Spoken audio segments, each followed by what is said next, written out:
That's not a അമ്മ. For me to resign from Amma. ഞാൻ അമ്മയിലെ ക്ഷമ പറയുന്നുണ്ടോ എന്നൊരു ചോദ്യം മാത്രമാണ്. അസോസിയേഷന്റെ നെയിമിൽ വരുമ്പോൾ കൂട്ടി വായിക്കുന്നത് അമ്മയെന്നുള്ളതാണ്. AMMA ആണ്. ഒരിക്കലും അത് അമ്മയാവില്ല. കാരണം അമ്മയാകണമെന്നുണ്ടെങ്കിൽ അതിനൊരു നെടുന്തൂണായ അച്ഛനുണ്ടാകണം. അച്ഛനില്ലാത്ത ഒരു സംഘടനയാണ് അമ്മ. പേരിനൊരു അമ്മയും പ്രവർത്തനത്തില് ഒരു ചേരിപ്പോരുമാണ് അതിനകത്ത് നടക്കുന്നത്. അൻസിമ പറഞ്ഞ ഒരു കാര്യം, ഒരു മതസംഘടന അസോസിയേഷനിൽ ഫണ്ട് കൊടുത്ത് ആ അമ്മ എന്ന് പറയുന്ന സംഘടനയെ വളർത്തേണ്ട ഗതികേട് അമ്മ സംഘടനയ്ക്ക് വന്നിട്ടില്ല എന്നുള്ളത് ഒരു നഗ്ന സത്യം തന്നെയാണ്. നടി ആക്രമിക്കപ്പെട്ട കേസിൽ നിന്നാണ് അമ്മ സംഘടനയ്ക്ക് ഇത്രയ്ക്ക് വിള്ളല് വരാൻ അതെ. ടു ബി വെരി ഓണസ്റ്റ്, അവിടെ രണ്ട് വിഭാഗം ഉണ്ട് എന്ന് ജനങ്ങൾ അറിയാൻ തുടങ്ങിയത് അതിനുശേഷമാണ്. അതുവരെ അമ്മ സംഘടന ഒന്നായിരുന്നു. അതിന്റെ പ്രവർത്തന രീതികൾ വളരെ സുതാര്യമായിരുന്നു. ഒരുപറ്റം സ്ത്രീ കൂട്ടായ്മകൾ ഒരു ഭാഗത്തുണ്ടെന്നും ഒരു പക്ഷം സൂപ്പർ സ്റ്റാറുകൾ ഒരു പക്ഷത്തുണ്ടെന്നും ഇത് രണ്ടിനും പറ്റാതെ ഇടയ്ക്ക് നിൽക്കുന്ന കുറച്ച് പേരുണ്ടെന്നും ഒക്കെ നമുക്ക് വ്യക്തമായിട്ട് പൊതുജനങ്ങൾക്ക് മനസ്സിലാക്കി കൊടുത്ത സാഹചര്യങ്ങളായിരുന്നു 2017 മുതൽ. ഞാൻ ഇന്നും ആലോചിക്കുന്നുണ്ട്, എനിക്കറിയാവുന്ന കാര്യങ്ങൾ ഞാൻ പറയാതിരുന്നു എങ്കിൽ, ഞാൻ എൻ്റെ വായടച്ചിരുന്നുവെങ്കിൽ എനിക്ക് ഒരുപാട് ഉയരങ്ങളിലേക്ക് പോകാൻ പറ്റുന്ന വഴികൾ എനിക്ക് തുറന്നു കിട്ടുമായിരുന്നു. പല പ്രമുഖ കല്യാണ മേക്കപ്പുകൾ എനിക്ക് കിട്ടുമായിരുന്നു. അതങ്ങനെ ഞാൻ പറഞ്ഞില്ലായിരുന്നുവെങ്കിൽ, സാക്ഷി പറഞ്ഞില്ലായിരുന്നുവെങ്കിൽ.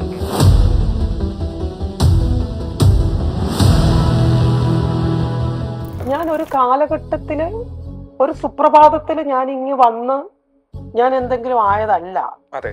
ഞാൻ അതിന്റെ പുറകെ ഒരുപാട് ഞാൻ കഷ്ടപ്പെട്ടിട്ടുണ്ട്. കൂലിവേല എന്ന് പറഞ്ഞു കഴിഞ്ഞാൽ എൻ്റെ അച്ഛനും അമ്മയും കൊണ്ടുവരുന്ന അന്നന്നത്തെ കൂലിപ്പണം കൊണ്ട് വീട് കഴിഞ്ഞിരുന്ന ഒരു വീടാണ് എൻ്റെത്. എൻ്റെ കുട്ടിക്കാലം എന്ന് പറഞ്ഞു കഴിഞ്ഞാൽ ജൂൺ ജൂലൈ പേടിയാ. മഴ, വെള്ളം പൊങ്ങും. എൻ്റെ വീട്ടിൽ ഞങ്ങൾ എല്ലാവരും കൂടി എല്ലാം പിറക്കി കെട്ടി സ്കൂളിൽ അഭയാർത്ഥിയെ പോലെ പോയി ജീവിക്കണം. മനസ്സിലായോ?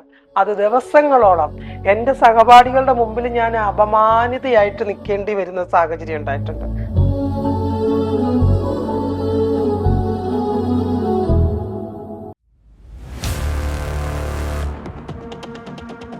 Hi, welcome to cinema company. This is Ganesh Sathyakumar. നമ്മുടെ കൂടെ ഉള്ളത് മലയാളത്തിലെ most celebrated makeup artist, celebrity makeup artist ആയ രഞ്ജു രഞ്ജിമാറാണ്. Hi, welcome to cinema company. എന്താണ് പുതിയ പരിപാടികൾ? എന്തൊക്കെയാണ് പുതിയ പരിപാടികൾ? ഇതാ നമ്മൾ സംസാരിക്കാൻ പോകുന്നു.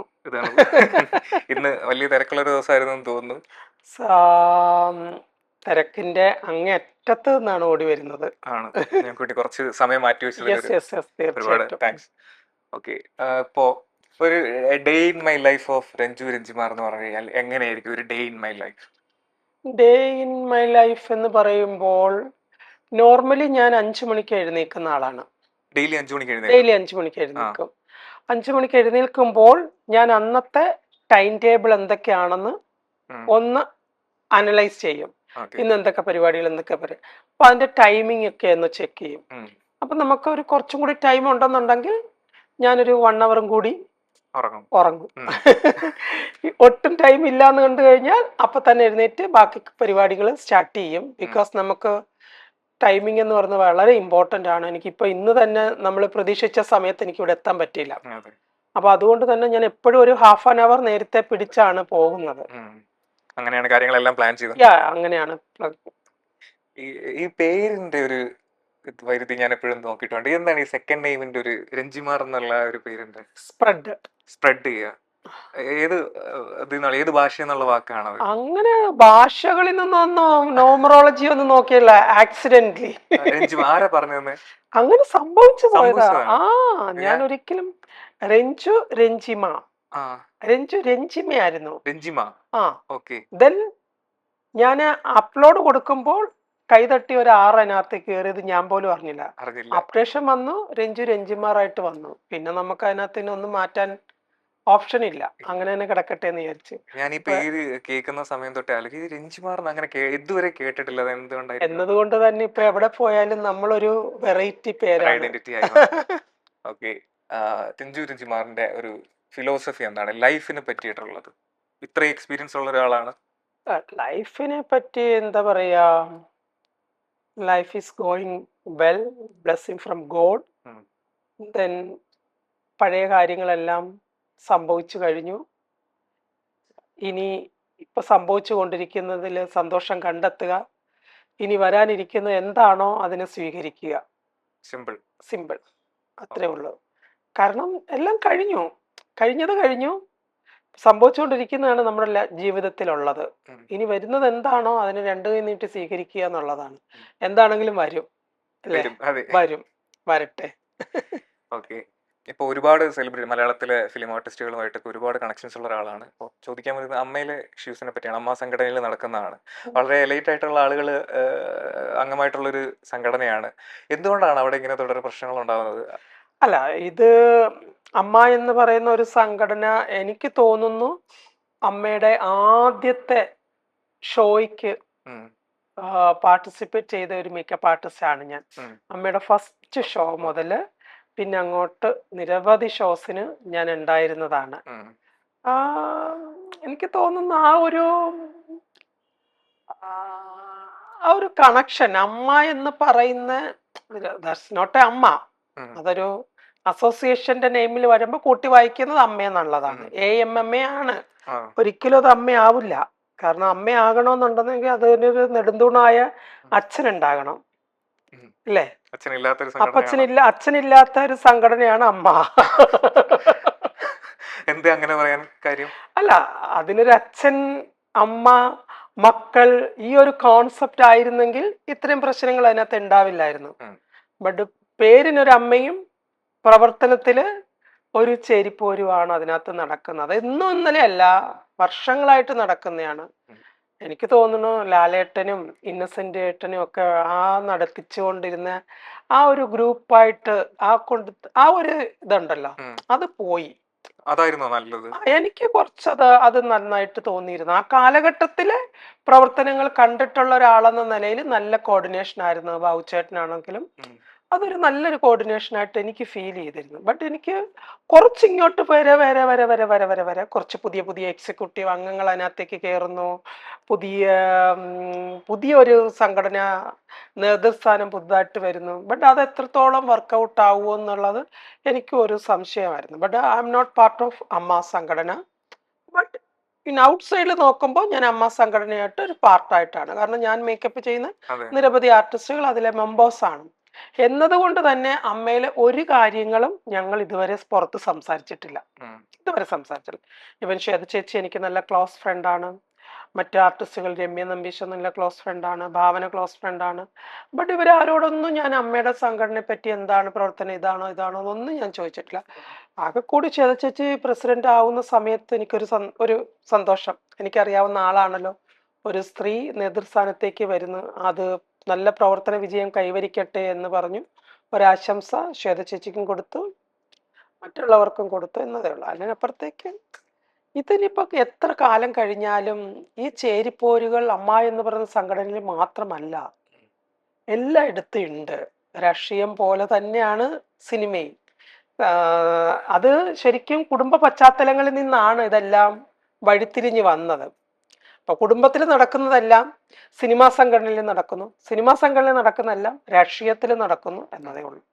അല്ല, ഈ ലാസ്റ്റ് സംഭവിച്ച ഈ വിഷയത്തിൽ ആരുടെ ഭാഗത്താണ് ശരി, അങ്ങനെ അങ്ങനെ ആലോചിച്ചിട്ടുണ്ടോ? എന്തായാലും ആ പ്രശ്നത്തെ പറ്റി കൂടുതൽ കാര്യങ്ങൾ കേട്ടിട്ടുണ്ടായിരിക്കുമല്ലോ.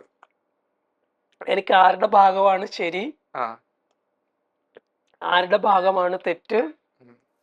എന്ന് ഞാൻ ഇതുവരെ പറയാനായിട്ട് ഞാൻ അൻസിബയായിട്ടും സംസാരിച്ചിട്ടില്ല, ശ്വേത ചേച്ചിയായിട്ടും സംസാരിച്ചിട്ടില്ല. ഇല്ല. എനിക്ക് കുറച്ച് അടുപ്പമുള്ളവർ അവർ രണ്ടുപേരുമാണ്. ആ. അവർ രണ്ടുപേരോട് അടുപ്പമുണ്ട്. രണ്ടുപേരോടും അടുപ്പമുണ്ട്. അപ്പൊ എനിക്ക് ഞാൻ അൻസിബ എടുത്ത നിലപാടിനെ അൻസിബയ്ക്ക് ഞാൻ പിന്താങ്ങിയിട്ടുള്ള ആളാണ്. ഉം. വൻസയുടെ ഭാഗമാണ്. അതെ, കാരണം അൻസിബ പറഞ്ഞ ഒരു കാര്യം, ഒരു മതസംഘടന അസോസിയേഷനിൽ ഫണ്ട് കൊടുത്ത് ആ അമ്മ എന്ന് പറഞ്ഞ സംഘടനയെ വളർത്തേണ്ട ഗതികേട് അമ്മ സംഘടനയ്ക്ക് വന്നിട്ടില്ല എന്നുള്ളത് ഒരു നഗ്ന സത്യം തന്നെയാണ്. ഉം. അല്ലേ? അതെ. ഒരു അമ്പലത്തിനൊരു ഒരു പബ്ലിസിറ്റി, അമ്പലം സ്പോൺസർ ചെയ്യുന്നു എന്ന് പറയുമ്പോൾ നമുക്ക് ജീവിതത്തിൽ ആദ്യമായിട്ട് കേൾക്കുന്ന ഒരു കേൾവിയാണ്. ഉം. ഉം. അല്ലേ? സ്പോൺസേർഡ് ബൈ ഇന്ന ടെമ്പിൾ, സ്പോൺസേർഡ് ബൈ ഇന്ന പള്ളി, സ്പോൺസേർഡ് ബൈ ഇന്ന മസ്ജിദ് എന്നൊക്കെ കേൾക്കുന്നതൊരു നമുക്കൊരു പുതിയ പുതിയ കാര്യമാണ്. പുതിയ കാര്യമാണ്. അംഗദാത്വം മാത്രമല്ല, അല്ലാണ്ട് ഇപ്പം ജോയി ആലുക്കാസ്, കല്യാൺ സിൽക്ക് എന്നൊക്കെ കേൾക്കുന്നത് നമുക്ക് സുപരിചിതമാണ്. ഉം. മറ്റേതൊരു അപരിചിതമായിട്ട് തോന്നി, അത്രേ ഉള്ളൂ. ഇപ്പൊ പറഞ്ഞു ഈ പഴയ കമ്മിറ്റി ആയിരുന്നു ഇന്നസെന്റ് ഏട്ടൻ അല്ലെങ്കിൽ ലാലേട്ടനൊക്കെ ഉള്ള പഴയ കമ്മിറ്റി ആയിരുന്നു നല്ലത്, അവർ നല്ല രീതിയിൽ പ്രവർത്തിച്ചുകൊണ്ടിരുന്നതാണെന്ന് പറഞ്ഞു. കാരണം അത് പറയാനുണ്ടായിട്ടുള്ള ആ. കാരണം, ആ സമയത്ത് നടന്ന അമ്മ ഷോസിലെല്ലാം ഞാൻ ഒരു പാർട്ട് മേക്കപ്പ് ആർട്ടിസ്റ്റ് ആയിരുന്നു. ഉം. അപ്പൊ എനിക്ക് അതിന്റെ പ്രവർത്തന രീതികളും അതിന്റെ ഒരു കോർഡിനേഷനും ഒക്കെ കാണുമ്പോൾ എനിക്ക് നല്ല നല്ല സന്തോഷം, കോർഡിനേഷൻ നല്ല ആയിരുന്നു. കോർഡിനേഷനും നല്ല കാര്യങ്ങൾ ചെയ്തിരുന്ന ഒരു സംഘടനയായിട്ട് എനിക്ക് തോന്നി. ഉം. അതുകൊണ്ടാണ്. ഇപ്പൊ അല്ലാണ്ട് ലാലേട്ടനും ലാലേട്ടനോടുള്ള മമത കൊണ്ടോ സ്നേഹം കൊണ്ടോ അല്ല. ലാലേട്ടനും മമ്മൂക്കയും ഈക്വലി ആ അമ്മ സംഘടന എന്ന് പറയുന്ന ആ, സംഘടന നയിക്കാൻ ഒരുപാട് കഷ്ടപ്പെട്ടിട്ടുണ്ട്. എല്ലാവരെയും കൂട്ടി യോജിപ്പിച്ച് അവർക്കിടയിൽ നടക്കുന്ന ഓരോ പ്രശ്നങ്ങളും അതിനെ മാക്സിമം ലഘൂകരിച്ച് എല്ലാവരും ഒന്നിപ്പിക്കാൻ ഒരു ശ്രമം നടത്തിയിട്ടുണ്ട്. ബട്ട് എനിക്ക് തോന്നിയിട്ടുള്ളത്, നടി ആക്രമിക്കപ്പെട്ട കേസിൽ നിന്നാണ് ഉം. അമ്മ സംഘടനയ്ക്ക് ഇത്രയ്ക്ക് വിള്ളല് വരാൻ രണ്ടഭിപ്രായം തുടങ്ങി. രണ്ട് ചേരിയും അതെ, അവിടെയാണ്, ടു ബി വെരി ഓണസ്റ്റ്, അവിടെ രണ്ട് വിഭാഗം ഉണ്ട് എന്ന് ജനങ്ങൾ അറിയാൻ തുടങ്ങിയത് അതിനുശേഷമാണ്. അതുവരെ അമ്മ സംഘടന ഒന്നായിരുന്നു. അതിന്റെ പ്രവർത്തന രീതികൾ വളരെ സുതാര്യമായിരുന്നു. ബട്ട് നടി ആക്രമിക്കപ്പെട്ട കേസിന് ശേഷം ഈ അമ്മ സംഘടനയിൽ വളരെയധികം ചേരിപ്പോരുണ്ടെന്നും ഒരുപറ്റം സ്ത്രീ കൂട്ടായ്മകൾ ഒരു ഭാഗത്തുണ്ടെന്നും ഒരു പക്ഷം സൂപ്പർ സ്റ്റാറുകൾ ഒരു പക്ഷത്തുണ്ടെന്നും ഇത് രണ്ടിനും പറ്റാതെ ഇടയ്ക്ക് നിൽക്കുന്ന കുറച്ച് പേരുണ്ടെന്നും ഒക്കെ നമുക്ക് വ്യക്തമായിട്ട് പൊതുജനങ്ങൾക്ക് മനസ്സിലാക്കി കൊടുത്ത സാഹചര്യങ്ങളായിരുന്നു 2017 മുതൽ. ഓക്കെ. അപ്പോൾ ഈ ആ കേസിൽ, നടിയെ ആക്രമിക്കപ്പെട്ട കേസിൽ വളരെ ശക്തമായിട്ട് അഭിപ്രായം പറയുകയും അതിൽ സാക്ഷി വരികയൊക്കെ ചെയ്തതാണ്. അപ്പോൾ വളരെ പ്രൊമിനന്റ് ആയിട്ട് വർക്ക് ചെയ്തുകൊണ്ടിരിക്കുന്ന താങ്കൾക്ക് പോലും ആ സമയത്ത് വർക്ക് നിഷേധിക്കപ്പെട്ടു എന്നൊക്കെ ഉള്ള രീതിയിൽ പറഞ്ഞിരുന്നു. Doesn't matter. കാരണം ഞാൻ ഇന്നും ആലോചിക്കുന്നുണ്ട്, എനിക്കറിയാവുന്ന കാര്യങ്ങൾ ഞാൻ പറയാതിരുന്നു എങ്കിൽ, ഉം. ഞാൻ എൻ്റെ വായടച്ചിരുന്നുവെങ്കിൽ എനിക്ക് ഒരുപാട് ഉയരങ്ങളിലേക്ക് പോകാൻ പറ്റുന്ന വഴികൾ എനിക്ക് തുറന്നു കിട്ടുമായിരുന്നു. പല പ്രമുഖ കല്യാണ മേക്കപ്പുകൾ എനിക്ക് കിട്ടുമായിരുന്നു. അത് പറഞ്ഞില്ലായിരുന്നെങ്കിലോ, അതങ്ങനെ ഞാൻ പറഞ്ഞില്ലായിരുന്നുവെങ്കിൽ, സാക്ഷി പറഞ്ഞില്ലായിരുന്നെങ്കിൽ, സാക്ഷി പറഞ്ഞില്ലായിരുന്നുവെങ്കിൽ ഉം. പല പ്രമുഖ വർക്കുകളും എനിക്ക് കിട്ടിയനായിരുന്നു. എന്നെ കൂടുതൽ മാർക്കറ്റ് ചെയ്യാൻ പറ്റുന്ന അവസരങ്ങൾ എനിക്ക് കിട്ടുമായിരുന്നു. അവർ ഓഫർ ചെയ്തിരുന്നോ? ഓഫർ ഒന്നും ആരും ചെയ്തിട്ടില്ല, ഞാൻ പറയുവാണ്. ആരും എനിക്ക് സൈലന്റ് ആയിരുന്നെങ്കിൽ സൈലന്റ് ആയിരുന്നെങ്കിൽ എനിക്ക് കിട്ടുമായിരുന്നു എന്നുള്ളത് എനിക്കറിയാം. ഓക്കെ. ബട്ട് ഞാനതങ്ങനെ പറയാതിരുന്നുവെങ്കിൽ എനിക്ക് മനസ്സമാധാനത്തിൽ ഉറങ്ങാൻ പറ്റില്ലായിരുന്നു. ഉം. ഞാൻ മാർക്കറ്റ് ലെവല് ഹയസ്റ്റിൽ എത്തി നിൽക്കുമായിരുന്നു. ഉം.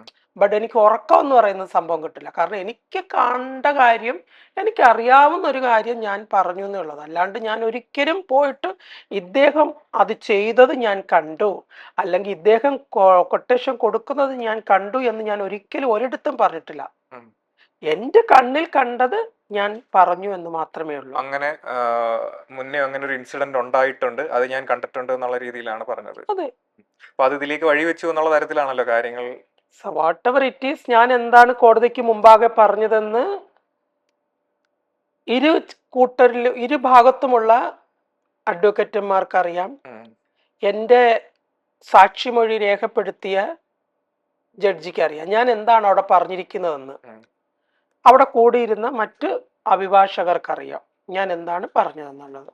അതിനപ്പുറത്തേക്ക് നമുക്കൊന്നും തെളിയിക്കേണ്ട കാര്യമില്ല. അത് കഴിഞ്ഞ ചാപ്റ്റർ കഴിഞ്ഞു, അത്രേ ഉള്ളൂ. ഇപ്പോ മുന്നേ ഇപ്പോ ഒരു ഇന്റർവ്യൂവിൽ ഇങ്ങനെ സംസാരിക്കുന്നുണ്ടായിരുന്നു, കുറച്ച് നാൾ മുന്നേ ഉള്ള ഇന്റർവ്യൂ. അതിൽ പറയുന്നത് ആ സമയത്തും, അതായത് അപ്പോഴും ഇതിന്റെ പേരിൽ, അന്ന് ആ സാക്ഷി പറഞ്ഞതിന്റെ പേരില് വർക്കുകൾ നിന്ന് ഒഴിവാക്കുന്നുണ്ട് എന്നുള്ളത്. ഒഴിവാക്കപ്പെടുന്നുണ്ടാവും, ഇപ്പോഴും അതിപ്പോഴും ഉണ്ട്. ഉണ്ടാവുമായിരിക്കാം, ഇപ്പോഴും ഉണ്ടോ? ഉണ്ടാകാം.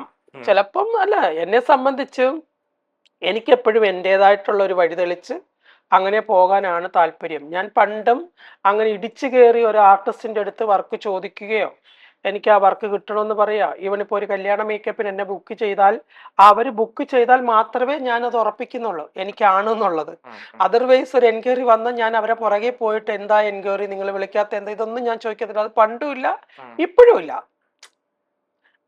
ആസ് യൂഷ്വൽ എന്താണ് സംഭവിക്കുന്നത് അതിലൂടെ ഞാൻ അങ്ങ് പോകുന്നുള്ളൂ. എനിക്കല്ല ആരുടെടുത്ത്, കാരണം എനിക്കറിയാം എൻ്റെ അരിമണിയിൽ എൻ്റെ പേര് കൊത്തിയിരിക്കുന്ന അരിമണി എവിടെയോ ഉണ്ട്. ഉം. അത് എന്നെ തേടി എത്തും, അത് എന്നിലേക്ക് തന്നെ എത്തുമെന്ന് എനിക്കറിയാം.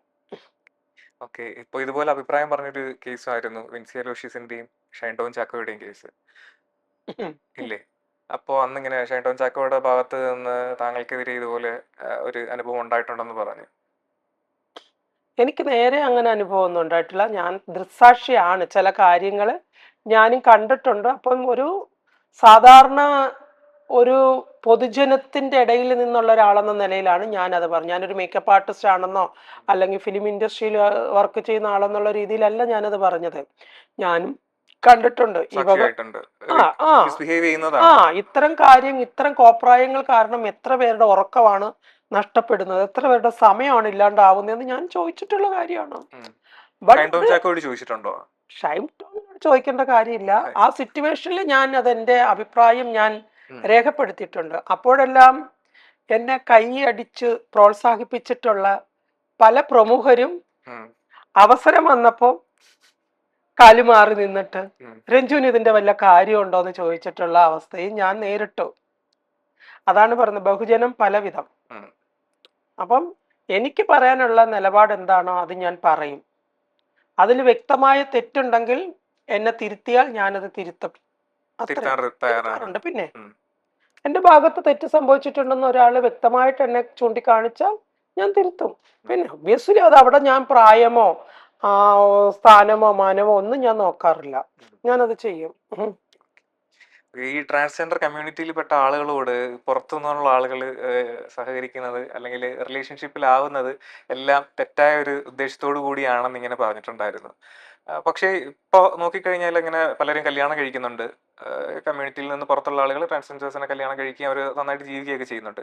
എന്ത് അടിസ്ഥാനത്തിലാണ് അങ്ങനെ ഒരു അല്ല, എൻ്റെ പ്രസ്താവന എന്ന് പറയുന്നത് എൻ്റെ അനുഭവമാണ്.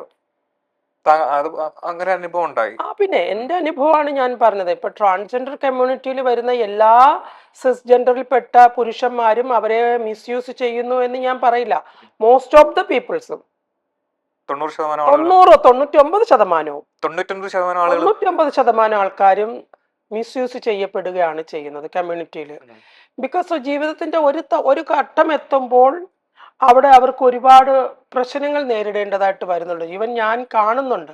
അറ്റ് ദ സെയിം ടൈമിൽ എൻ്റെ കാഴ്ചപ്പാടിൽ ഞാൻ കണ്ടിട്ടുള്ളതിൽ ട്രാൻസ്ജെൻഡർ കമ്മ്യൂണിറ്റിയിൽ നിന്ന് തന്നെ ഒരു ട്രാൻസ് വുമണിനെ കല്യാണം കഴിക്കുകയോ അവർ ലിവിങ് ടുഗദർ ജീവിക്കുകയോ ചെയ്തു കഴിഞ്ഞാൽ അവിടെ സന്തോഷത്തോടുകൂടി അവരുടെ ജീവിതം മുന്നോട്ട് പോകുന്ന കാഴ്ച എനിക്ക് കാണാൻ കഴിഞ്ഞിട്ടുണ്ട്. ബിക്കോസ് അവരെ മനസ്സിലാക്കാൻ അവർക്ക് മാത്രമേ കഴിയുള്ളൂ എന്നുള്ളതിൻ്റെ ഒരു ഉദാഹരണമാണ്. അറ്റ് ദ സെയിം ടൈമിൽ ഒരു പുരുഷൻ ഒരു ട്രാൻസ് വുമണിനെ വിവാഹം കഴിക്കുകയോ അല്ലെങ്കിൽ അഫെയർ ചെയ്യുകയോ അല്ലെങ്കിൽ അവർ ഏതെങ്കിലും തരത്തിൽ അടുക്കുകയോ ചെയ്തു കഴിഞ്ഞാൽ ഒരു ടൈം പീരീഡ് ഉണ്ട്. ആ ടൈം പീരീഡ് എല്ലാവരുടെയും കാര്യമല്ല ഞാൻ പറഞ്ഞു. 1% ആൾക്കാർ എവിടെയോ ഉണ്ട് നല്ലവര്, 1% ഉണ്ട്. ബാക്കി 99% ആൾക്കാരുടെ കാര്യമാണ് ഞാൻ പറഞ്ഞത്, ഇൻക്ലൂഡിങ് മീ. ഈവൻ ഇപ്പൊ ഞാൻ പോലും അനുഭവിച്ചിട്ടുള്ളതാണ്. 40 കഴിഞ്ഞ എന്നോട് ഒരു വ്യക്തിക്ക് തോന്നിയ ഒരു നേരത്തെ സ്നേഹം അല്ലെങ്കിൽ അനുകമ്പ അല്ലെങ്കിൽ കാമം അല്ലെങ്കിൽ വാട്ടെവർ എന്തോ ഒരു സിറ്റുവേഷനിൽ നിന്ന് ഞങ്ങളിൽ ഉടലെടുത്ത ആ ഒരു സൗഹൃദ ബന്ധം അത് അതിരുകൾ ലംഘിച്ച് മുന്നോട്ട് പോകുമ്പോൾ ഞാൻ തിരിച്ചറിയപ്പെടുകയാണ് ഇതൊരു ട്രൂ ലവ് അല്ല. എന്നെ സംബന്ധിച്ചു എനിക്കൊരു വിവാഹ ജീവിതം നയിച്ച് സൊസൈറ്റിയുടെ മുമ്പിൽ ഞാനൊരു ഉത്തമ കുലസ്ത്രീ ആണെന്ന് കാണിക്കാനോ അല്ലെങ്കിൽ ഞാനൊരു എല്ലാം തികഞ്ഞ സ്ത്രീ ആണെന്ന് കാണിക്കാനോ ഞാൻ താല്പര്യപ്പെടുന്നില്ല. എന്നെ സംബന്ധിച്ച് എൻ്റെ സൗഹൃദങ്ങൾ നല്ല രീതിയിൽ കൊണ്ടുപോകാൻ ആഗ്രഹിക്കുന്ന ഒരാളാണ്. ബട്ട് അവിടെ ഞാൻ ചീറ്റ് ചെയ്യപ്പെടുകയാണ് ഉണ്ടായത്. ഞാൻ വെറും ഒരു ATM മെഷീൻ പോലെ ആവുകയാണെന്ന് തിരിച്ചറിയുന്ന ഒരു നിമിഷമുണ്ട്. നമ്മളൊരു ഓപ്ഷൻ മാത്രമാണ് അവിടെ. എന്തിനു വേണ്ടിയിട്ടുള്ള ഒരു ഓപ്ഷനാണ്. എന്ത് കാര്യത്തിനുമുള്ള ഒരു ഓപ്ഷനായിട്ടാണ് നമ്മൾ അവിടെ നിൽക്കുന്നത്. അറ്റ് ദ സെയിം ടൈമിൽ അവർക്ക് മറ്റൊരു ഓപ്ഷൻ ഉണ്ട്. അവരുടെ ലൈഫ് സെക്യൂർ ചെയ്യാനുള്ള ഒരു ഓപ്ഷൻ ഉണ്ട്. നമ്മുടെ ജീവിതത്തിലേക്ക് അവർ വന്ന് ഒരിക്കലും അവരുടെ ലൈഫ് കളയാൻ അവർ താല്പര്യപ്പെടുന്നില്ല. അവർക്ക് അങ്ങനെ ഒരു ചിന്തയും ഇല്ല, അവർക്ക് അങ്ങനെ ഒരു ആഗ്രഹവും ഇല്ല. നമ്മൾ പാർട്ട് ഓഫ് ഒരു ഓപ്ഷൻ മാത്രമാണ് അവർക്ക്. വളരെ സ്ട്രോങ് ആയ ഒരു ലേഡിയാണ് അല്ലെങ്കിൽ ഈ സ്ട്രോങ്നെസ് എന്ന് പറയുന്നത് നമ്മുടെ ജീവിതത്തിൽ എല്ലാവരിലും ഉണ്ട്. എന്നാൽ എല്ലാവരും നിസ്സഹായരുമാണ്. മനസ്സിലായില്ലേ? ഇവൻ ഇന്ത്യ ഭരിക്കുന്ന നരേന്ദ്രമോദിക്ക് പോലും ഒരു നിസ്സഹാവസ്ഥ വരും. ആ നിസ്സഹാവസ്ഥയെ ചൂഷണം ചെയ്യുന്ന അവസ്ഥയാണ് ട്രാൻസ് വുമൺസിൽ കൂടുതലായിട്ട് കണ്ടുവരുന്നത്. കാരണം ഞാൻ നിങ്ങളെ അകമഴിഞ്ഞ് സ്നേഹിക്കുന്നു എന്ന് നിങ്ങൾക്ക് മനസ്സിലാകുന്നിടത്ത് നിന്ന് തുടങ്ങുകയാണ് നിങ്ങളുടെ നിസ്സഹകരണം. മനസ്സിലായി? Because I want U, but നിങ്ങൾക്ക് എന്നെ വേണ്ട. ബട്ട് വേണം പോലെ നിങ്ങൾ നിൽക്കും. ബിക്കോസ് നിങ്ങളുടെ കാര്യങ്ങളെല്ലാം നടക്കണം. നിങ്ങൾക്ക് അവിടെ ഫിനാൻഷ്യലി സപ്പോർട്ട് വേണം, മെൻ്റലി സപ്പോർട്ട് വേണം, ഫിസിക്കലി സപ്പോർട്ട് വേണം, എല്ലാ തരത്തിലും നിങ്ങൾക്ക് സപ്പോർട്ട് എൻ്റെ ഭാഗത്തുനിന്ന് വേണം. ബട്ട് ഞാനൊരു ഹ്യൂമൺ ആണെന്ന് നിങ്ങൾ മറക്കും. ഞാൻ സർജറി ചെയ്ത് വന്ന ഒരു ലേഡിയാണെന്നും അത്രത്തോളം പെയിൻ അനുഭവിച്ച് വന്നൊരു സ്ത്രീയാണെന്നും സൊസൈറ്റിയിൽ അത്രത്തോളം അപമാനങ്ങളും പരിഹാസങ്ങളും കേട്ട് വന്നൊരു സ്ത്രീയാണെന്നും ചിന്തിക്കത്തില്ല. മനസ്സിലായി? ഇതിൻ്റെ ഒരു കാലഘട്ടം കഴിയുമ്പോൾ ഇവരെല്ലാം ഇവിടെ നിന്ന് പതുക്കെ പറിച്ചു നട്ട് പോകും. മനസ്സിലായില്ല? അതാണ് ഞാൻ പറഞ്ഞത്. 40 കഴിഞ്ഞ് എന്നോട് 25 കഴിഞ്ഞ് ഒരുത്തന് തോന്നിയ അഭിനിവേശം, അത് മാത്രമായിരുന്നു എൻ്റെ ജീവിതത്തിൽ ഉണ്ടായിട്ടുള്ള എൻ്റെ ഏറ്റവും വലിയ മിസ്റ്റേക്ക് എന്ന് പറയുന്നത്. Otherwise I M A very strong person, very much strong person.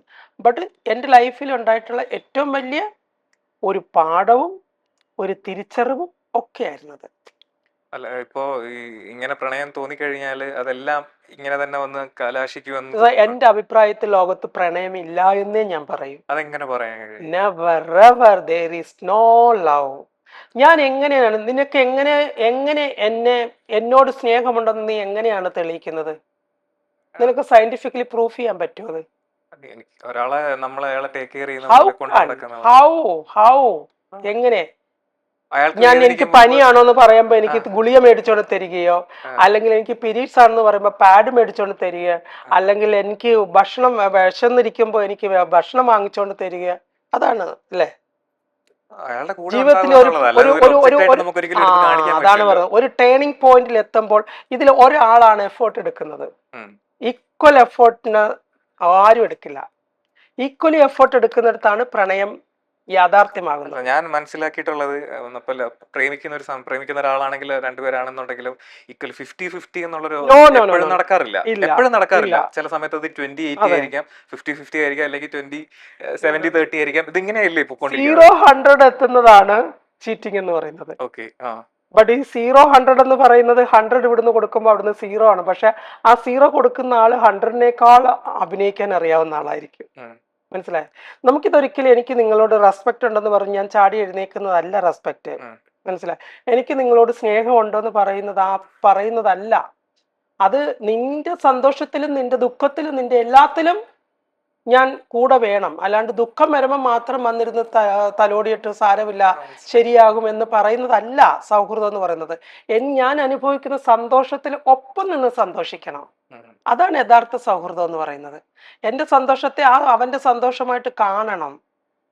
അത് ചെറിയൊരു സന്തോഷമായിരിക്കും, ആ സന്തോഷത്തിന് മൂല്യം കൊടുക്കണം. മനസ്സിലായ? അപ്പം എൻ്റെ സങ്കടങ്ങൾ ഞാൻ എക്സ്പ്ലെയിൻ ചെയ്യുമ്പോൾ, ആ സങ്കടങ്ങൾ പറഞ്ഞു കഴിയുമ്പോൾ സാരമില്ല ഇതെല്ലാം തരണം ചെയ്യും എന്ന് പറയുന്നിടത്താണ് സൗഹൃദം ഉണ്ടാകുന്നത്. ഇതെല്ലാം കേട്ടിട്ട് നിസ്സഹാവസ്ഥയിൽ ഇരിക്കുന്ന ഒരാളിന്റെ മുമ്പിൽ സ്നേഹം ഉണ്ടെന്ന് പറയാൻ നമുക്ക് അവിടെയാണ് എന്റെ എക്സ്പീരിയൻസ് മാത്രമല്ല, ഞാൻ ടോട്ടലി കമ്മ്യൂണിറ്റി മാത്രമല്ല, എത്ര പെൺകുട്ടികൾ എന്നോട് വന്നിട്ട് സെയിം എല്ലാവരുടെയും ജീവിതം എടുത്ത ഒരു ട്രാൻസ് വുമണിന്റെ ജീവിതം എടുത്താലും ഒരു 6 ജെൻഡർ പെട്ട ഒരു ലേഡിയുടെ ലൈഫ് എടുത്താലും ബ്രേക്കപ്പിന്റെ കഥ ഒന്നായിരിക്കും. ബ്രേക്കപ്പിന് ഒരു കഥയുണ്ടാവുകയുള്ളൂ. എന്താണ് ഒറ്റ കഥ. ആരെങ്കിലും ഒരാൾ ചീറ്റ് ചെയ്തു, അതാണ് ഒരു കഥ ഉണ്ടാവുകയുള്ളൂ. പക്ഷെ എല്ലാം അങ്ങനെയല്ലല്ലോ. അല്ല, പറഞ്ഞു വരുമ്പോ എല്ലാം ഒന്നും ഉണ്ടാവുകയുള്ളൂ. ബട്ട് നമ്മുടെ ലൈഫ് എന്ന് പറയുന്നത് എപ്പോഴും എന്താ പറയുക, ലോകത്ത് ഏറ്റവും കൂടുതൽ അഹങ്കരിക്കാൻ യോഗ്യതയുള്ളതും എന്നാൽ ഒട്ടും അഹങ്കരിക്കാൻ യോഗ്യത ഇല്ലാത്തതുമായ ഒരു വിഭാഗമാണ് മനുഷ്യ വിഭാഗം. മനസ്സിലായ? മനുഷ്യൻ അങ്ങേ അറ്റം വരെ അവൻ എത്താൻ പറ്റും, എന്നാൽ അവൻ അങ്ങേ അറ്റത്ത് എത്തുകയും ചെയ്യും. മനസ്സിലായ? ഒരു മൃഗത്തിനെ പോലെ അല്ല മനുഷ്യര്. ഒരു സെക്കൻഡ് മതി. മനസ്സിലായത്? ഈ കപ്പെടുത്ത് താഴെ ഇടുന്ന സമയം പോലും വേണ്ട ഒരു മനുഷ്യന്റെ ജീവിതം അവസാനിക്കാൻ. അത് നമ്മൾ മനസ്സിലാക്കുക എന്നുള്ളതാണ്. ട്രാൻസ്ജെൻഡർ കമ്മ്യൂണിറ്റിയെ പലപ്പോഴും ഒരു യൂസ് ആൻഡ് ത്രോ എന്നല്ല, ഒരു യൂസ്ഡ് ടൂൾസ് ആയിട്ടാണ് കാണുന്നത്. ദെൻ ടൂൾസ് എന്ന് പറയുമ്പോൾ സെക്ഷലി മാത്രമല്ല, ഫിനാൻഷ്യലി, മെന്റലി അവർ കൊടുക്കുന്ന മെന്റൽ സപ്പോർട്ട് എന്ന് പറഞ്ഞ് ലോകത്ത് ഒരാൾക്കും കൊടുക്കാൻ പറ്റത്തില്ല. അത്രത്തോളം പവറായിട്ടാണ്. കാരണം സ്നേഹിച്ചു തുടങ്ങിയാൽ അവരുടെ ജീവിതത്തിൽ വേറെ ആരും ഉണ്ടാവില്ല. ഉം. അവരുടെ ലോകത്ത് ഈ വ്യക്തി മാത്രമേ ഉണ്ടാവുകയുള്ളൂ. അയാൾക്ക് അമ്പിളി അമ്മാവനെ പിടിച്ചു കൊടുക്കണമെന്ന് പറഞ്ഞാൽ ഒന്ന് ട്രൈ ചെയ്യുമെങ്കിലും ചെയ്യും. അത്രയും കെയറിങ് ആണ് അവർ കൊടുക്കുന്നത്. മനസ്സിലായി? അത്ര കെയറിങ് എന്ന് പറഞ്ഞു കഴിഞ്ഞാൽ അവര് അതാണ് അവരുടെ ട്രൂ ലവ് ആണ് അവർ കൊടുക്കുന്നത്. പക്ഷെ അവിടെ ചതിക്കപ്പെടുകയാണ് ചെയ്യുന്നത്. ഓക്കെ. ഓക്കെ, നമുക്ക് സിനിമയിലേക്ക് തന്നെ വരാം. അപ്പോൾ വളരെ പ്രൊമനന്റ് ആയിട്ട് വർക്ക് ചെയ്ത് വർഷങ്ങളായിട്ട് വർക്ക് ചെയ്തുകൊണ്ടിരിക്കുന്ന ഒരാളാണ്. അപ്പോൾ മുന്നേ നമ്മൾ ഇന്റർവ്യൂ ചെയ്യുന്ന ടൈമിലൊക്കെ പല ആക്ട്രസിനോടും ചോദിച്ചിട്ടുണ്ട് കാസ്റ്റിംഗ് കൗച്ച് അനുഭവം ഉണ്ടായിട്ടുണ്ടോ എന്നുള്ളത്. അപ്പോൾ ഒരു വിഭാഗം ആളുകൾ പറയുന്നത് ഇല്ല, അങ്ങനെ ഒരു സംഭവമേ ഉണ്ടായിട്ടില്ല എന്നാണ്. പക്ഷെ മറ്റൊരു വിഭാഗം പറയുന്നത് ഉണ്ടായിട്ടുണ്ട്. അവരില്ല എന്ന് പറയുന്നത് അവർക്ക് അവസരങ്ങൾ ഇനി കിട്ടാതിരിക്കാൻ വേണ്ടിയിട്ട് കിട്ടുന്നതിന് വേണ്ടിയിട്ട് അവരങ്ങനെ മറച്ചു വെക്കുന്നതാണെന്ന്. അങ്ങനെ അങ്ങനെ ഒരു സംഭവം ഉണ്ടായിട്ടുണ്ടോ? അങ്ങനെ എന്റെ നേരെ എനിക്ക് അങ്ങനെയുള്ള അനുഭവങ്ങളൊന്നും അപ്രോച്ച് ഉണ്ടായിട്ടില്ല. ചെയ്തിട്ടില്ല. ഇല്ല, എന്നെ അങ്ങനെ ആരും അപ്രോച്ച് ചെയ്തിട്ടില്ല. ചിലപ്പോൾ ഈ സെറ്റിലൊക്കെ നമ്മൾ ഷൂട്ടിങ്ങിനൊക്കെ നമ്മൾ ഇരിക്കുമ്പം, ലൊക്കേഷനിൽ നമ്മൾ ഏതെങ്കിലും ഒരു സൈഡിൽ കസേര ഇട്ടിരിക്കുമ്പം, ഈ പ്രൊഡക്ഷനിലൊക്കെ വർക്ക് ചെയ്യുന്ന ചില ആമ്പിള്ളാർ, ഞരമ്പ് രോഗികൾ നമ്മൾ കാണാൻ വേണ്ടി എപ്പോഴും ബാത്റൂമിൽ പോകും. നമ്മളവിടെ ഇരിക്കുന്നത് കണ്ടോണ്ടാണ്, അപ്പൊ നമ്മളെ നോക്കിയിട്ടാണോ. അപ്പൊ ഞാൻ ഇങ്ങനെ കുറെ ആകുമ്പോ ഞാൻ പറഞ്ഞു, നല്ല ഡോക്ടറെ കാണിക്കണം കേട്ടോ, യൂറിൻ ഇൻഫെക്ഷൻ ഉണ്ടെന്ന് തോന്നുന്നു എന്ന് പറയും. അതോടുകൂടി അവന്റെ മൂത്രമൊഴുപ്പ് നിൽക്കും. മിക്ക സെറ്റുകളിലും നടക്കുന്ന കാര്യമാണ്. അപ്പൊ ഞാൻ ഇങ്ങനെ കളിയാക്കി പറയും, നീ കുറെ നേരമായിട്ട് അങ്ങോട്ട് വന്നു, യൂറിൻ ഇൻഫെക്ഷൻ ഉണ്ട്, നീ ഡോക്ടറെ കണ്ടേ പറ്റുള്ളൂ എന്ന് പറയും. അതിനുശേഷം അവനെ മൂത്രമൊഴിക്കാൻ വരുത്തേ ഇല്ല ഭാഗത്തേക്ക്. പിന്നെ അങ്ങനെയില്ല, എനിക്ക് അങ്ങനെ ഒരു അനുഭവം അങ്ങനെ എന്നെ വരുവോ നിൽക്കുവോ ഇന്ന് രാത്രി പോണോ ഇവിടെ നിൽക്കുന്നു അങ്ങനെയൊന്നും എന്നോട് ആരും ചോദിച്ചിട്ടില്ല കേട്ടോ. പക്ഷേ പരിചയമുള്ള ആക്ട്രസ് അങ്ങനെ പറഞ്ഞിട്ടുണ്ടോ അവരുടെ എന്തെങ്കിലും അനുഭവങ്ങൾ ഇങ്ങനെ ഉണ്ടായിട്ടുണ്ടോ? അതെ, അതൊക്കെ എങ്ങനെ പറഞ്ഞു പോകും. അതൊക്കെ തമാശയായിട്ട് ഞങ്ങൾ എങ്ങനെ എടുക്കും. അത് ലോകത്ത് ഇപ്പൊ ഒരാളോട് ഒരു സെക്ഷൽ അഫെക്ഷൻ തോന്നിക്കഴിഞ്ഞാൽ, to be very honest, I want you എന്ന് ചോദിക്കുന്നത് ഒരു സ്വാഭാവികമായിട്ടാണ് എനിക്ക് തോന്നുന്നത്. അല്ല, പക്ഷെ ഒരു പരിചയമില്ലാത്ത ഒരാളോട് അങ്ങനെ ചോദിക്കുന്നത് ശരിയാണ്. പച്ചയ്ക്ക് ചോദിക്കുക എന്നുള്ളതല്ല ഞാൻ പറഞ്ഞത് കേട്ടോ, ഒരിക്കലും അത് തെറ്റാണ്. ഞാൻ പറയുന്നത് ഒരാൾക്കൊരു അട്രാക്ഷൻ തോന്നിയാൽ അയാൾ അത് പ്രകടമാക്കുന്ന സ്വാഭാവികമാണ്. ബട്ട് അത് ഓപ്പോസിറ്റ് നിൽക്കുന്ന ആൾക്ക് എത്രത്തോളം മെന്റലി ഹേർട്ട് ആകും എന്നും കൂടി നമ്മൾ ചിന്തിക്കണം. ഓക്കെ. അപ്പം പെട്ടെന്ന് ഒരു സുപ്രഭാത സിനിമയിൽ അഭിനയിക്കാൻ വന്ന ഒരു കുട്ടി 1-2 ദിവസം കഴിയുമ്പോഴത്തേക്ക് പ്രൊഡക്ഷനിൽ നിൽക്കുന്ന ഒരാള് അനാവശ്യമായിട്ട് അവരെ സമീപിക്കുകയും പല കാര്യങ്ങൾക്ക് നിർബന്ധിക്കുകയും ചെയ്യുമ്പോൾ അവർ മെന്റലി ഷോക്ക്ഡ് ആവും. മനസ്സിലായില്ലേ? അപ്പൊ അറ്റ് ദ സെയിം ടൈമിൽ താല്പര്യപ്പെട്ടു പോകുന്നവരുണ്ടാകാം. വോട്ടെവർ, അത് അവരുടെ മാത്രം ചോയ്സ് മാത്രമാണ്. അതിൽ നമുക്ക് ഇടപെടേണ്ട ഒരു കാര്യമില്ല. ഇതൊക്കെ ലോകത്തിന്റെ അങ്ങേയറ്റം മുതൽ ഇങ്ങേയറ്റം വരെ നടക്കുന്ന കാര്യമാണ്. ഇതൊന്നും ഒരിക്കലും നിൽക്കാൻ പോണില്ല. എല്ലാ ഫീൽഡിലും എല്ലായിടത്തും ഇതുണ്ട്. ഈ അടുത്തിന് ഇൻസ്റ്റഗ്രാമിൽ ഏതോ ഒരു കോളേജിലെ പ്രിൻസിപ്പളും ഒരു സ്റ്റാഫും കൂടിയുള്ള ഒരു റീലിനകത്ത് കാണിക്കുന്നുണ്ടല്ലോ, കണ്ടില്ലേ നിങ്ങളാരും? Oh my god. ആ കോളേജിലെ പ്രിൻസിപ്പളും അവിടുത്തെ ഒരു അധ്യാപകനും തമ്മിലുള്ള പ്രിൻസിപ്പളിന്റെ റൂമിൽ നടക്കുന്ന കാര്യങ്ങള് ഈ 2 ദിവസം കണ്ടായല്ലോ. ഞാൻ ഇങ്ങനെ ഇൻസ്റ്റാ ട്രോൾ ചെയ്ത് പോകുമ്പോ ഞാൻ ഷോക്കായോ. മൈ ഗോഡ്, കോളേജ് അതിനകത്ത് വരെ ഉണ്ട്, ഓഫീസുകളിൽ, വീടുകളിൽ, ഇതെല്ലായിടത്തും സംഭവിക്കുന്നതാണ്. പിന്നെ ഇതിനൊക്കെ എന്താ പറയാ, ഓരോ കാലഘട്ടങ്ങൾ വരുമ്പോൾ ഓരോ പേരിട്ട് വിളിക്കുന്നു എന്ന് മാത്രം. ഇത് പണ്ട് പുരാതന കാലം മുതലേ നടന്നു വന്നിരിക്കുന്ന ഒരു സമ്പ്രദായമാണ്. ചൂഷണം ചെയ്യൽ അന്നും ഇന്നും ഒക്കെ ഉണ്ടെന്ന്. അതിനൊക്കെ അതിനൊരു അവസാനമില്ല. എത്ര രൂപ ചെലവ് വന്നു ഈ ഒരു സർജറി? ഐ തിങ്ക് എനിക്ക് തോന്നുന്നു ഒരു 3.5 lakhs ചെലവ് വരുന്നു. അത്രയും വരും. അതായത് ആ എൻറ്റയർ പ്രൊസീജിയറിനാണോ സർജറിക്ക് മാത്രം? മൊത്തത്തിൽ 3.5 ലക്ഷം രൂപ, 5 ലക്ഷം രൂപയ്ക്ക്. 5 ലക്ഷം രൂപയ്ക്കകത്ത് ഇന്നിപ്പോ അത് ചെയ്യണമെന്നുണ്ടെങ്കിൽ എത്ര രൂപയാവും? ഓൾമോസ്റ്റ് അത്രയും തന്നെ ആകും. ഞാൻ കൊടുത്ത ആ കെയറിങ്ങിനാണ് എനിക്ക് അത്രയും എമൗണ്ട് ആയത്. ഞാൻ കേട്ടിട്ടുണ്ട് ഈ ബാംഗ്ലൂർ അല്ലെങ്കിൽ നോർത്ത് ഇന്ത്യയിലൊക്കെ ഈ തിളച്ചെണ്ണ ഒഴിക്കും.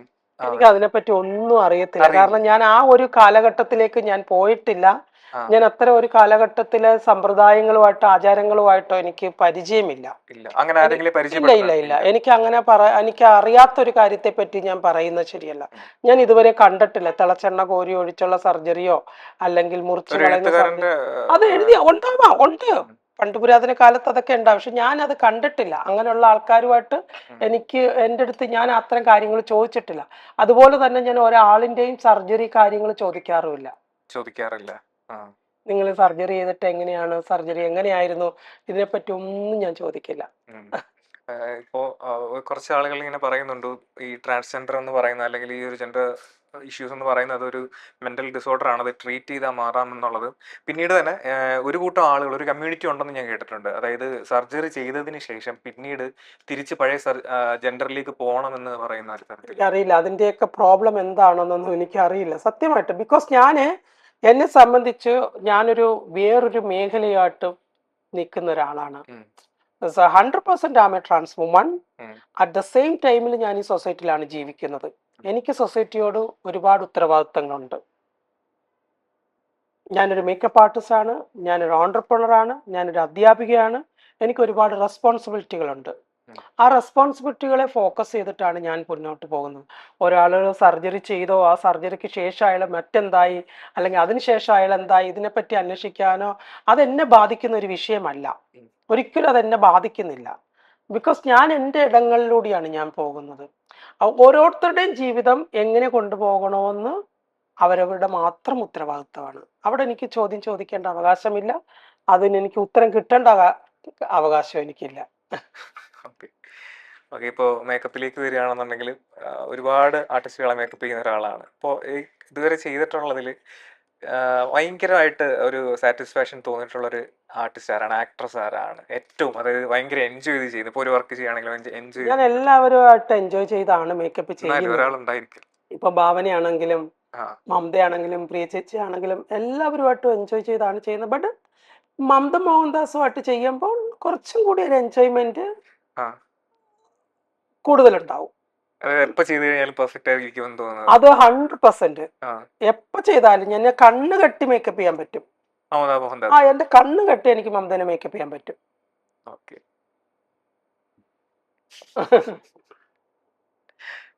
അതുപോലെ നെക്സ്റ്റ് ഇപ്പോൾ ഈ ബ്രൈഡൽ വർക്കുകളൊക്കെ ചെയ്യുന്നുണ്ടല്ലോ. ബ്രൈഡൽ വർക്കുകളിൽ ഇതുവരെ വാങ്ങിച്ചിട്ടുള്ളതിൽ ഏറ്റവും വലിയ പേയ്മെന്റ് എത്രയാണ്? അത് എനിക്ക് റിവീൽ ചെയ്യാൻ പറ്റത്തില്ല. അത് മോസ്റ്റ് വൈറൽ വെഡിങ് ആയിരുന്നു. Viral wedding. അതെ. എന്നാലും ഒരു ഡോക്ടർ ആരതി പിള്ളയുടെ വെഡിങ് ആയിരുന്നു. ആ. എത്ര ദിവസത്തെ സർവീസ് ആയിരുന്നു അവിടെ? 7 days. 7 days. എന്നാലും ഒരു അതൊക്കെ 2015 നടന്ന കാര്യങ്ങളാണ്. ഒരു 10 to 15. അയ്യോ അത്രയൊന്നുമില്ല. ഞാൻ വർക്ക് ചെയ്തു, മാന്യമായിട്ടുള്ള പേയ്മെന്റ് എനിക്ക് തന്നു. 5 to 10. എന്തിനാ അത് 5 to 10? ചിലപ്പോ 2 ആയിരിക്കാം, ചിലപ്പോ 3 ആയിരിക്കാം, ചിലപ്പോ ഞാൻ ആരതിയോടുള്ള സ്നേഹം കൊണ്ടായിരിക്കാം. 2015 അത്രയും ചാർജ് ഒന്നും ഇല്ലല്ലോ. 11 വർഷമായി, 11 വർഷം കഴിഞ്ഞു. പക്ഷെ ഞാൻ അന്ന് കേട്ടിട്ടുണ്ട് ഭയങ്കര, അന്ന് നോർമലി ഒരു ചാർജിനൊക്കെ ആകുമ്പോൾ രഞ്ജിമാർ മേടിക്കുന്ന ഒരു എമൗണ്ട് എന്നൊക്കെ പറഞ്ഞു. ഞാൻ വാങ്ങുന്ന കോടികളായിരുന്നു.